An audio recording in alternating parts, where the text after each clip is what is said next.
Isaiah 40:28 through 31. The Old Testament reading, those who wait for the Lord are given strength. Have you not known? Have you not heard? The Lord is the everlasting God, the creator of the ends of the earth. He does not faint or grow weary. His understanding is unsearchable. He gives power to the faint and strengthens the powerless. Even youths will faint and be weary, and the young will fall exhausted. But those who wait for the Lord shall renew their strength. They shall mount up with wings like eagles. They shall run and not be weary. They shall walk and not faint.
Our second scripture reading is from Mark 1, verses 29 through 39. After healing Peter's mother-in-law and many others, Jesus went off alone to pray before taking his message throughout Galilee. As soon as they left the synagogue, they entered the house of Simon and Andrew with James and John. Now Simon's mother-in-law was in bed with a fever, and they told him about her at once. He came and took her by the hand and lifted her up. Then the fever left her, and she began to serve them. That evening at sundown, they brought to him all who were sick or possessed with demons, and the whole city was gathered around the door. And he cured many who were sick with various diseases and cast out many demons, and he would not permit the demons to speak because they knew him. In the morning, while it was still very dark, he got up and went out to a deserted place, and there he prayed. And Simon and his companions hunted for him. When they found him, they said to him, "Everyone is searching for you." He answered, "Let us go on to the neighboring towns, so that I may proclaim the message there also, for that is what I came out to do." And he went throughout Galilee, proclaiming the message in their synagogues and casting out demons.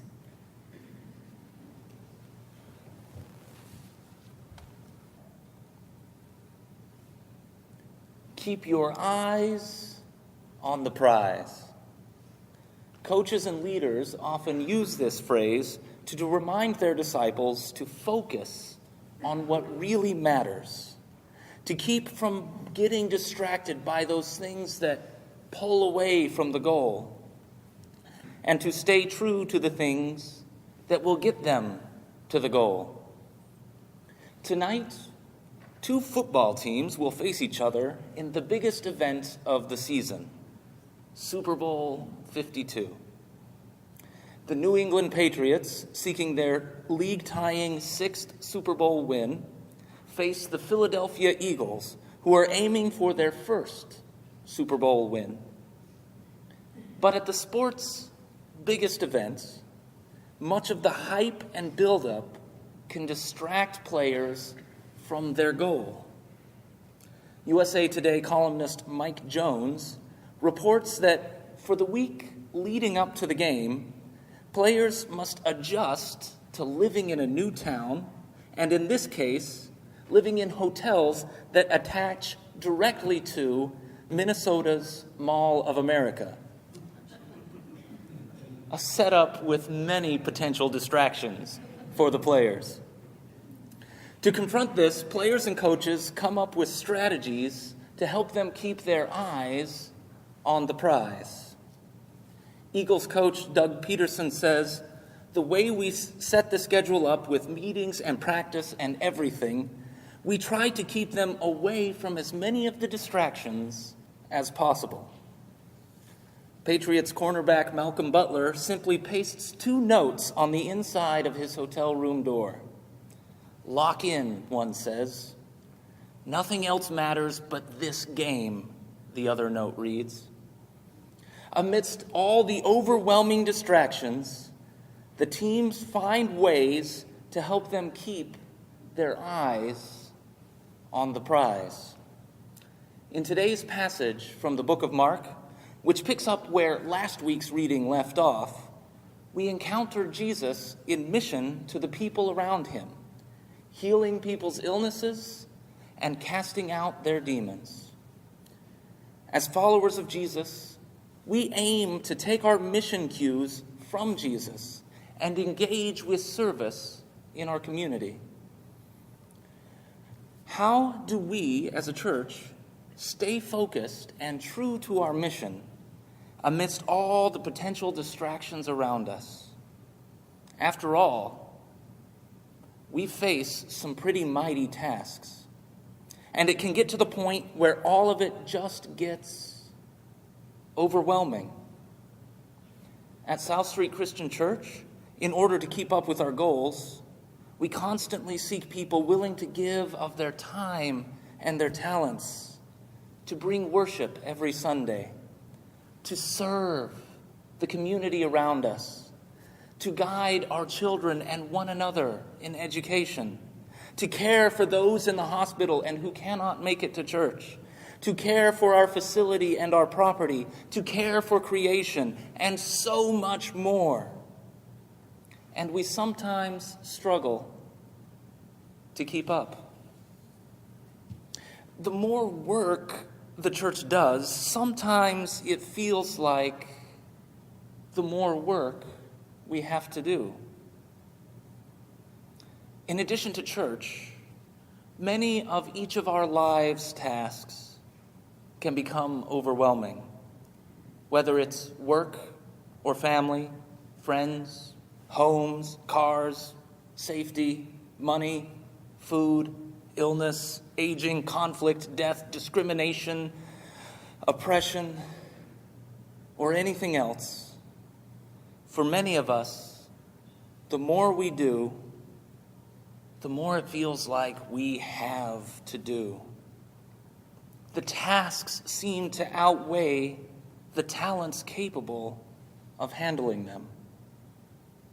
How can we keep our eyes on the prize in such circumstances? As I read today's story about Jesus, I discover a similar pattern for the needs in his time and his community. It starts when Jesus heals Simon Peter's mother-in-law at their home in Capernaum, a town by the Sea of Galilee.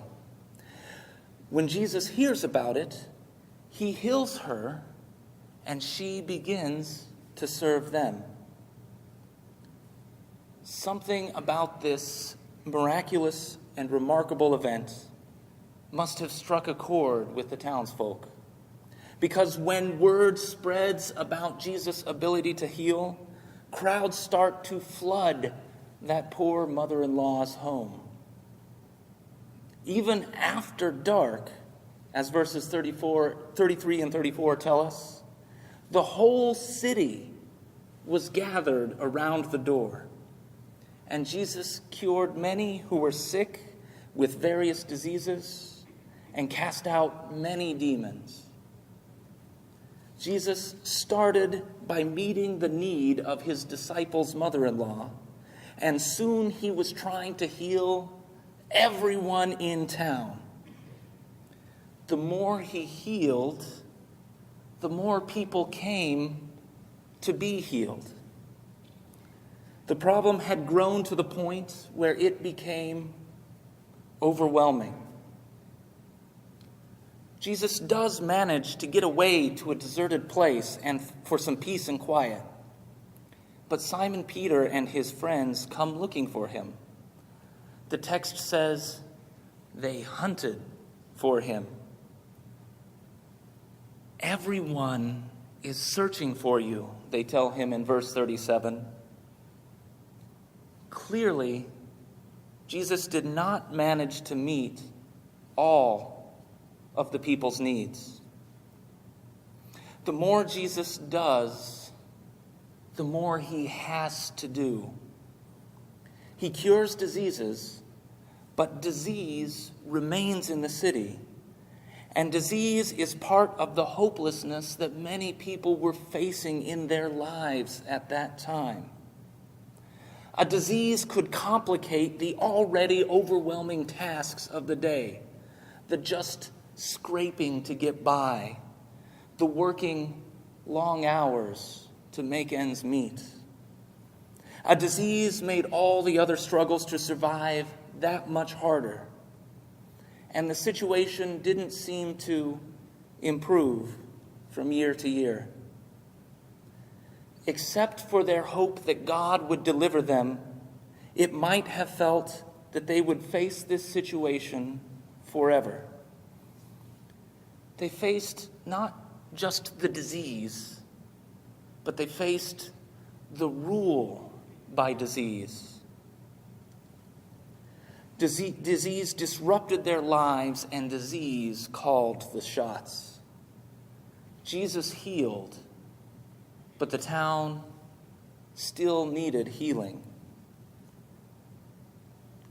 Yet, Jesus continues his mission. He continues his mission because he remembers what his mission is. He keeps his eyes on the prize. First, he seeks a quiet place where he can just get away from all the chaos for a while. And he spends some time there with God. And then, from that place of prayer, he can continue not by focusing on life's demands, but by focusing on his life's purpose. Jesus is the Messiah, God's Son, the one who came to deliver the people, and he can move forward without getting distracted from his life's purpose. Rather than go back to Capernaum, Jesus says in verse 38, "Let us go elsewhere, to the neighboring towns, so that there I may also proclaim the message. For that is what I came to do." Yes, Jesus healed, but the healing served his primary purpose. If he had focused on the healing alone, he might have stayed in Capernaum trying to fulfill a need that would never go away. Even though Jesus would heal the disease would still rule, since the disease would still be calling the shots in Jesus' life. Instead, Jesus claims his God-given purpose, which is to proclaim. So he moves on to new places. Jesus came to proclaim the good news of God's coming kingdom, a kingdom not ruled by disease or violence or oppression, but by God, a kingdom ruled by God's love, mercy, and justice. By healing and casting out demons, Jesus creates a space where disease and demons no longer rule. He demonstrates this by staying true to his mission, even in the face of overwhelming demands.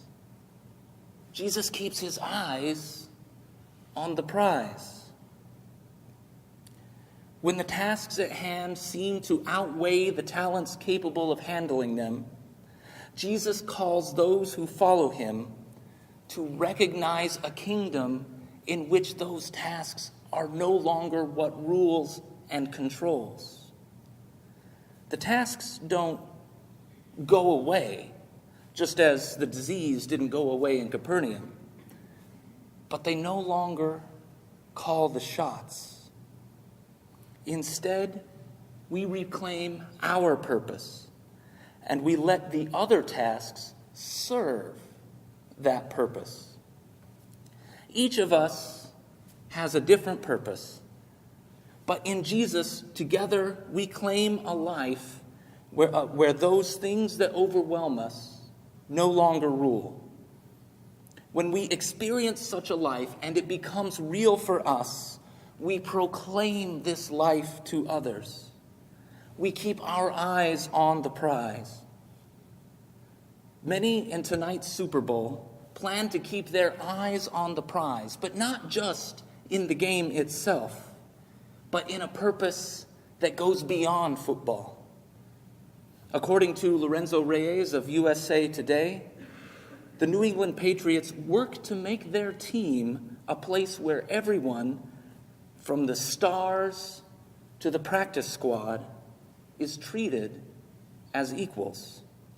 And quarterback Tom Brady takes time to get to know all his teammates and make them feel welcome as an equal member of the team.